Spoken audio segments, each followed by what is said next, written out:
and obviously on a day of remembrance and a day of what's gone on this last year, but also on a day where you draw the distinction between what we heard from the current vice president when asked on 60 Minutes about our relationship with Bibi Netanyahu and Israel, and that distinction between what we just heard from this president and thinking back on the Abraham Accords and what the relationship with Israel was like.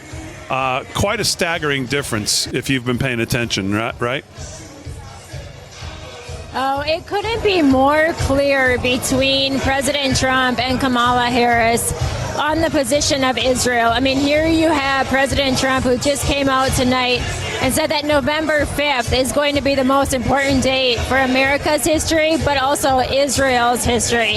You have a president who is saying he's going to stand behind Israel to finish the war, finish their wars. You have Kamala Harris tying the hands of Israel right now and pushing for a ceasefire, allowing Hamas, Hezbollah, the Houthis, the Iranian proxies in Iraq and Syria to attack Israel. It is such and I guess, again, the Golan Heights, the sovereignty of Israel's land, getting behind Israel. It is black and white, and you just could not have a more clear policy difference between the two of them. Yeah, and on a day that we remember what happened a year ago, and again, the president rightly points out, the vice president, she wants to be the president, and she's asked about Bibi, and we hear what she says about, well, maybe a better question would be if we have a nice friendship, and the answer to that is yes, essentially is what she said.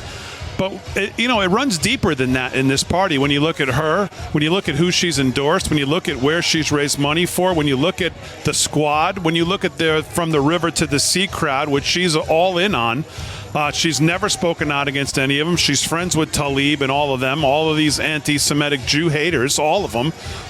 Bernie Sanders, Chuck Schumer, all self-hating. It's a bigger problem than just her, as the president rightly points out tonight, right? It's something that runs deep into this party now.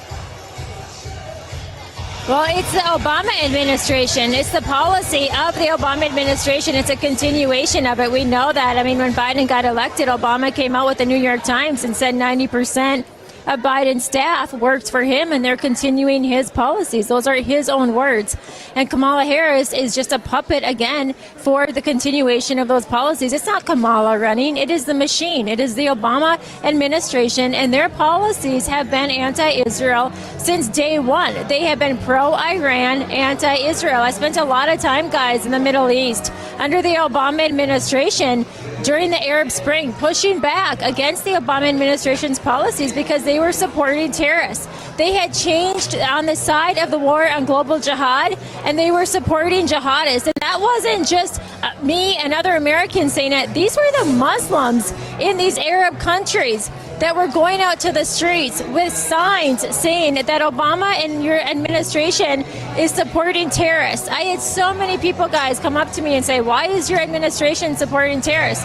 And that's what Kamala Harris and Tim Walz also, they're not on the side of our Arab allies, our Muslim allies. They're on the side of the Muslim Brotherhood, the Iranian Islamic Republic. They're on the side of Islamic political jihad, political Islam.